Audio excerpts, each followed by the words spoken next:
भारतीय परिवेश का नववर्ष आज से प्रारंभ होता है और यह अनंत काल से बना हुआ है। जितने भी संवत्सर भारत में प्रचलित हैं, उनकी एक ही तिथि होती है, चाहे कलि संवत हो, चाहे विक्रमी संवत हो, चाहे शक संवत हो, चाहे बांग्ला संवत हो, या दक्षिण भारत की व्यवस्था में भी आज ही का दिन नव वर्ष के रूप में स्वीकार किया जाता है। संपूर्ण जनमानस में यह प्रवाह अनंत काल से बना हुआ है। देवी की पूजा, उपासना और रामनवमी पर ही भगवान राम का अवतरण। उस समय जो भारतीय समाज है अपनी आस्था में सदैव रत रहता है, रहता आया है और यह परंपरा आज भी बनी हुई है। वास्तव में भारतवर्ष का नव वर्ष इसी अवसर पर मनाए जाने का शासकीय स्तर पर भी प्रयास किया जाना चाहिए था, किंतु वह ईसवी का प्रचलन शिक्षण संस्थाओं में, समाज में ज्यादा प्रचलित होने लगा। किंतु ये नव वर्ष जो ग्राम का समाज है, उसके जो संस्कार हैं, नव वर्ष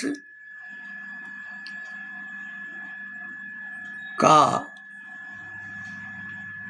जो अवसर है वह उनमें सदैव परंपरागत रूप में विद्यमान रहा है।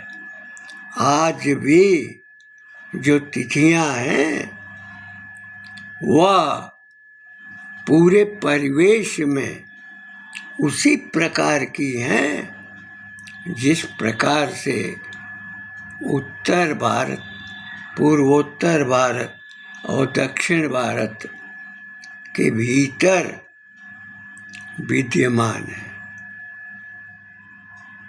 यद्यपि जिस स्थान विशेष है उस पर जो परंपराएं हैं कुछ और जोड़ी जाती हैं। भारत के समाज में देवी का व्रत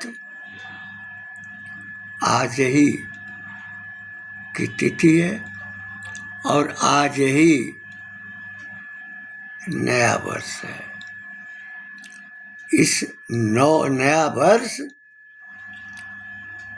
भारत के लिए, भारतीय शासन के लिए, भारतीय समाज के लिए और जितनी आसुरी प्रवृत्ति के कुसंस्कारित लोग हैं उनके लिए शुभावा हो, उनके आचरण में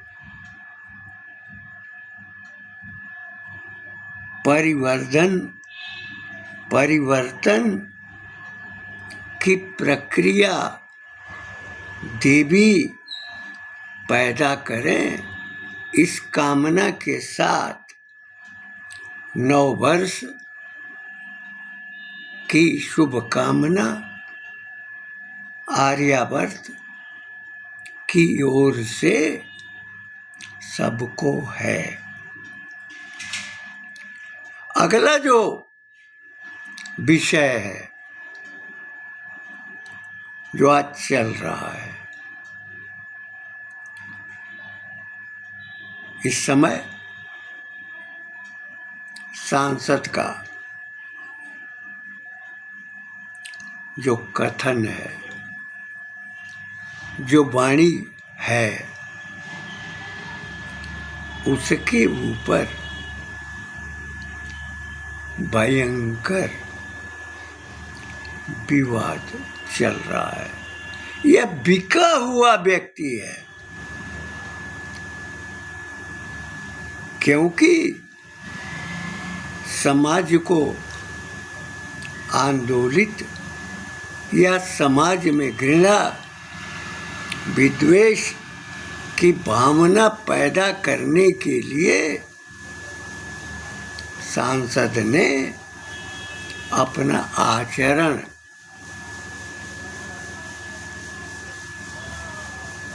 व्यक्त किया है, जो दुखद है। उसकी समझ में या उनके संगठन के समझ में यह आया कि मत बटोरने का ये अच्छा अवसर है। जब पाकिस्तान से मंडल स्वयं अवांछित तरीके से योगेंद्र नाथ मंडल आए थे, उनके समाज का उत्पीड़न हुआ था।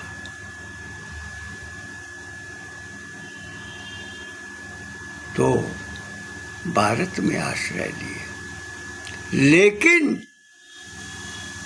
व्यक्ति समाज को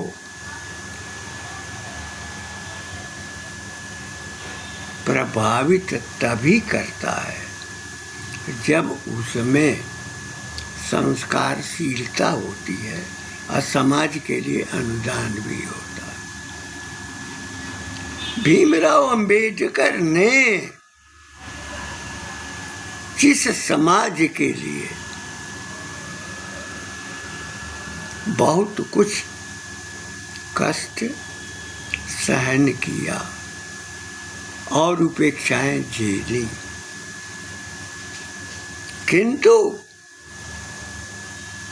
प्रथम चुनाव में अंबेडकर जैसा महान व्यक्तित्व उनका सहयोग नहीं पा सका। या जो सांसद महोदय हैं रामजी लाल सुमन, उनके भीतर सामाजिक विद्वेषिता है। उनको यह प्रतीत नहीं है कि जब महारानी पद्मिनी के साथ अलाउद्दीन खिलजी ने जो सपना देखा था, उसके लिए किसी समय 700 डोलियां दिल्ली पहुंची थी, 2 सैनिक डोली में और 2-2 कहार आगे पीछे और 4 कहार डोली ढोने वालों का सहयोग करने वाले। इस प्रकार से 10 कहार एक डोली पर और 700 डोलियां दिल्ली की ओर कूच गई थी। वे सभी क्षत्रिय समाज के नहीं थे, वह भील भी थे, वो झाला भी थे, वह भर भी थे, वह अनेक वर्गों के लोग थे, गौड़ भी थे। किंतु जब यह समूह एकत्र था और डोलियां दिल्ली की ओर कूच कर गईं, तो घोड़े पर सवार महारानी पद्मिनी अपनी सखियों के साथ उनका निरीक्षण भी करती जा रही थी। गोरा बादल का नेतृत्व था। युद्ध हुआ।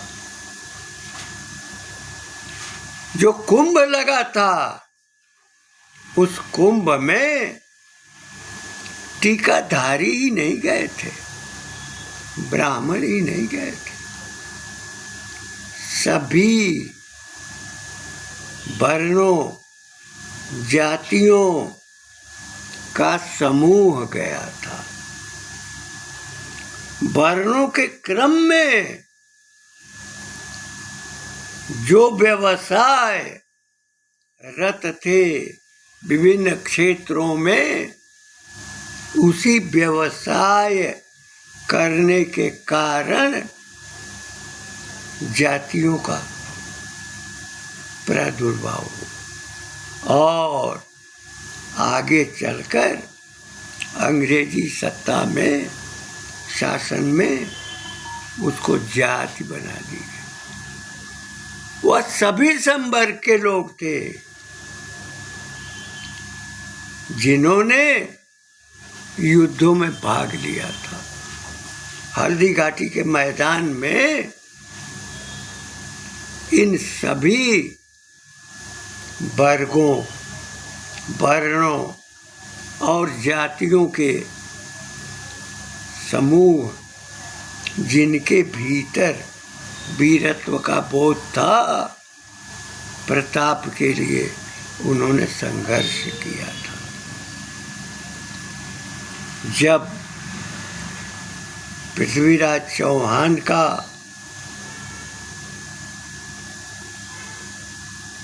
अंत हुआ तो चौहान वंशी जो क्षत्रिय हैं, वे जब भारत के विभिन्न क्षेत्रों में गए, उत्तर भारत के क्षेत्रों में गए, तो जो कार्य मिला उसका निष्पादन करते रहे और उसी कार्य के आधार पर उनको नोनिया कहा जाने लगा, क्योंकि मिट्टी की खुदाई का काम और जो लवण बनाने का काम, नमक बनाने का काम जो करते थे, वो नोनिया हो गए। जो आदिवासी समाज के जो गौड़ थे, वे विभिन्न कार्यों में रत रह गए, किंतु उनमें पौरुष था, पराक्रम था, जिनके भीतर शौर्य था, ओज का भाव था, वे राज्य की रक्षा में सैनिक के रूप में वहां विद्यमान रहे। जिन्होंने गोपालन करके पूरे देश की जवानी को पाला, वे भी अहीर क्षत्रिय समाज के थे, जो राजस्थान से पूरे क्षेत्र में विकसित हुए थे, विस्तृत हुए थे, फैले थे, जो भर जाति के लोग हैं, उनमें भी शौर्य और पराक्रम का भाव था, और उनके शरीर का जो सौष्ठव है, उनके भीतर का जो ओज है, पराक्रम है, जब उनके की युवा शक्ति में यह बल आया तो वे सेना में भर्ती हुए और राज्य की सुरक्षा, देश की सुरक्षा में उनकी तत्परता रही। इसी प्रकार से राजपूत समाज का उदय माना जाता है। इस पर जो इतिहासकार हैं, वो अग्नि को साक्षी मान करके जो प्रण लेता था देश की रक्षा का, राज्य की रक्षा का, वह राजपूत होता था। भारतवर्ष की आजादी के लिए जो बलिदान करने वाले क्रांतिकारी थे, उनकी भी परीक्षा जलते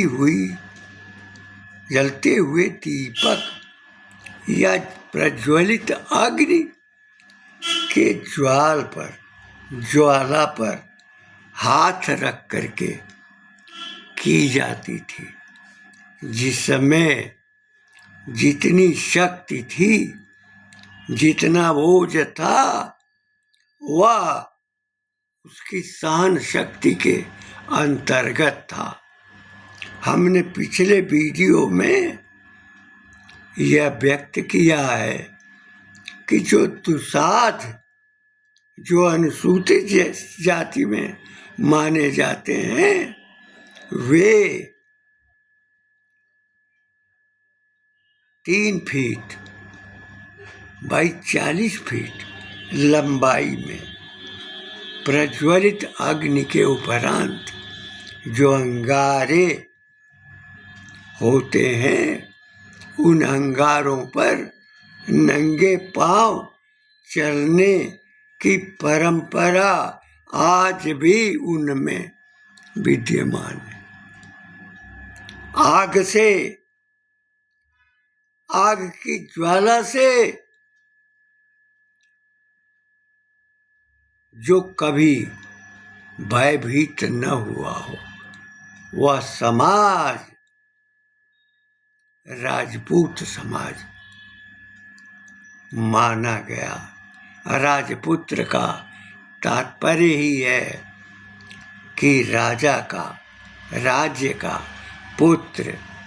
भारत की सेना, चाहे वह पैदल सैनिक हो, चाहे वह वायु से सैनिक हो, चाहे वह जल सैनिक हो, सभी राजपुत्र हैं, राज्य के पुत्र हैं।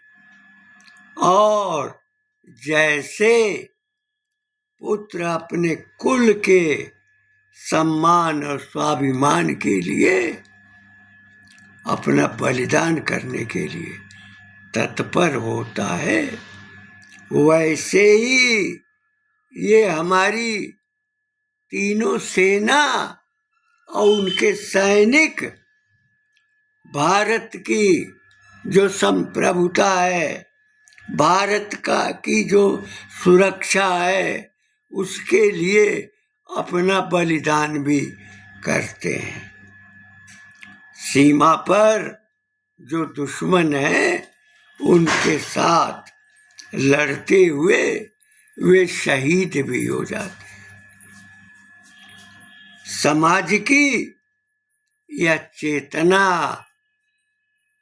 अनंत काल से विद्यमान रही है। आज समाजवादी या साम्यवादी विचारधारा के लोग विफल हो गए और विफल और होंगे, किंतु भारतीय समाज के भीतर जो जागृति है और जो वर्ण व्यवस्था, जो जाति व्यवस्था के रूप में परिवर्तित होती चली गई, वह आज भी वर्ण के स्वरूप में विद्यमान होकर और राष्ट्र के गौरव को समुन्नत कर रही है। जिनको अस्पृश्य माना जाता है, उनमें शक्ति का, उनमें शौर्य का, उनमें ओज का स्वरूप निरंतर रहा है और जातीय व्यवस्था में परिवर्तन की प्रक्रिया भी चलती रही है।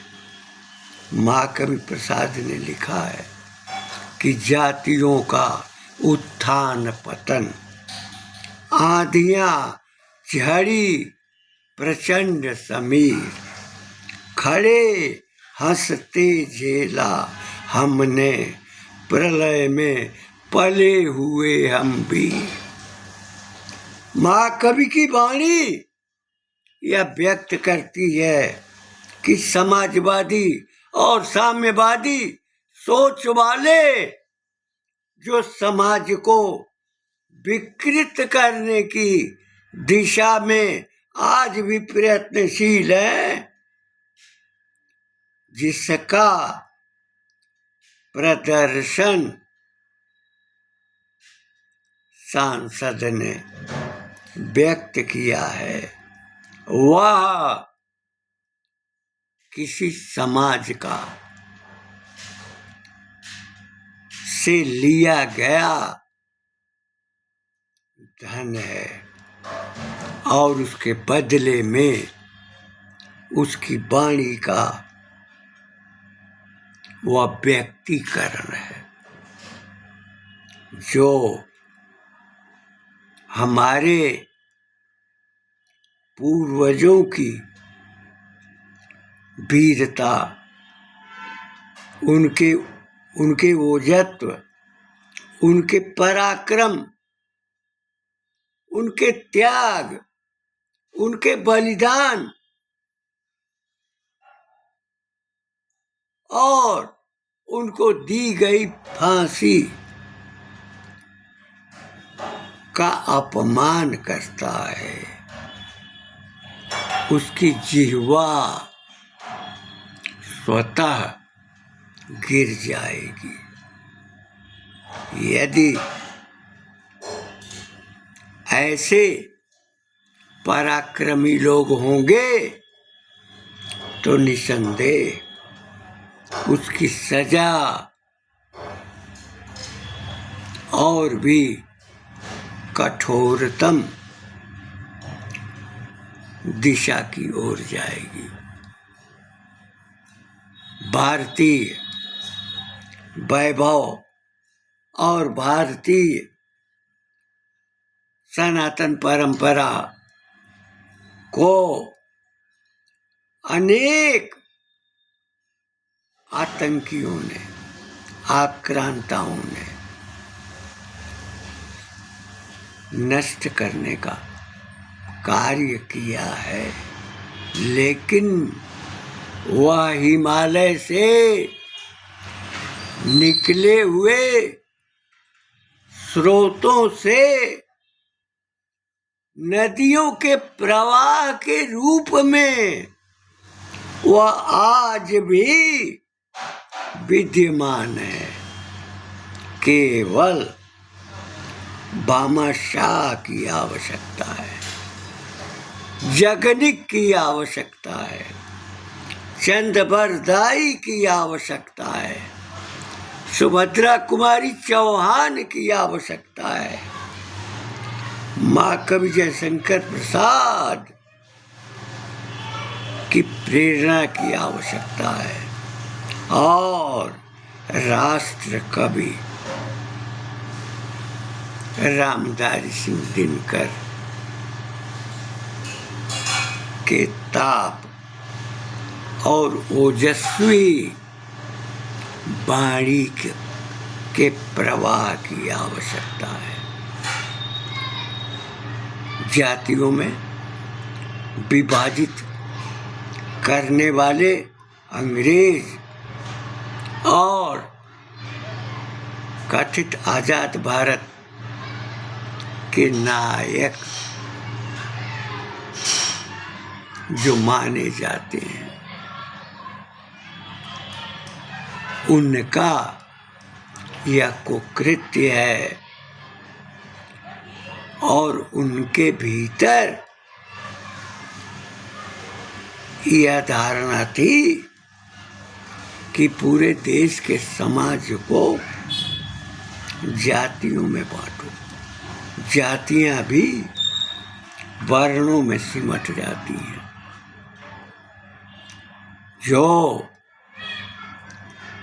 शूद्र संवर्ग के लोग हैं वो ब्राह्मण में भी आए हैं, क्षत्रिय में भी आए हैं, वैश्य में भी आए हैं, और जो ब्राह्मण, क्षत्रिय और वैश्य वर्णों के लोग हैं वे शूद्र संवर्गों में भी गए हैं।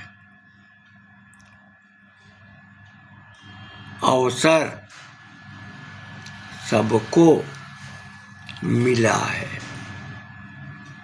जब अज्ञातवास था तो युधिष्ठिर, अर्जुन, भीम, नकुल, सहदेव और द्रौपदी को भी वही काम करना पड़ा था जो कार्य वर्णों के या जातियों के लोग भी करते थे।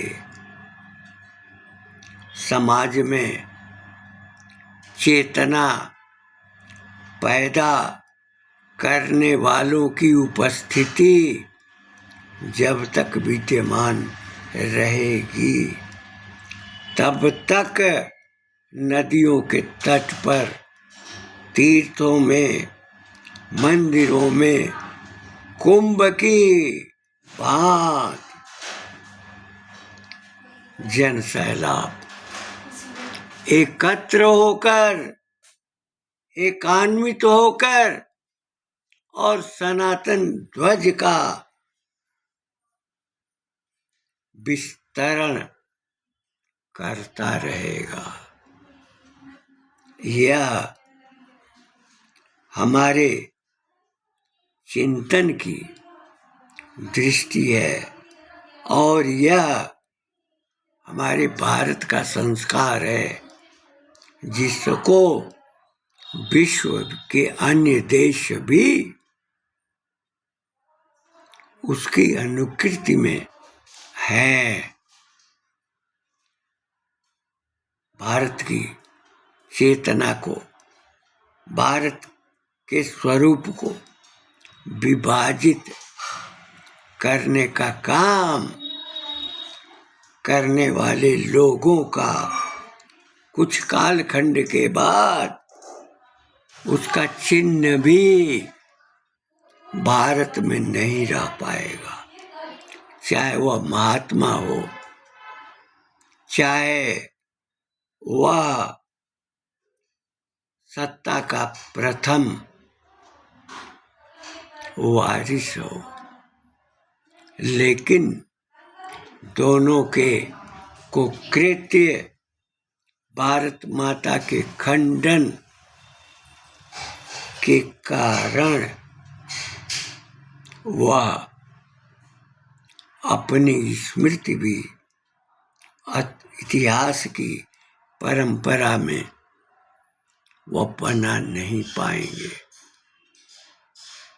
जो राजनीतिक दल हैं उनके भीतर समाज में विद्वेष, घृणा, कुसंस्कार पैदा करने की होड़ लगी हुई है। यह होड़ उसी प्रकार की है जिस प्रकार से समाज में गंदगी या विकृति फैलाने वाले लोगों को कुचुरा कहा जाता है, जो एक की शिकायत दूसरे से करते हैं, दूसरे की शिकायत तीसरे से करते हैं। इस प्रकार वे परिवारों में खंडन, परिवारों में विद्वेष पैदा करते हैं, गांव में घृणा पैदा करते हैं और देश में कुप्रचार करते हैं। उनकी मंशा कभी सफल नहीं होगी, क्योंकि सनातन आज उत्थान की दिशा में गतिमान हो रहा है और इसकी गतिशीलता जितनी तीव्रता में होगी, ऐसे कलंकित आचरण करने वाले विद्वेषी स्वभाव के जो व्यक्ति हैं वो दंड के पात्र होंगे। इन शब्दों के साथ मैं अपनी वाणी को विराम देते हुए यह कहना चाहूँगा कि प्रसाद जी की वह पंक्ति या उसका कथन उत्थान और पतन का ये तो बराबर रहा है, लेकिन आज जागृत में है सारा समाज, जागृति की ओर बढ़ रहा है और आगे चलकर प्रलय भी अगर आता है तो उसको हंसते हुए वह झेल सकता है, जैसे पूर्व काल में हंसते हुए प्रलय को झेला है।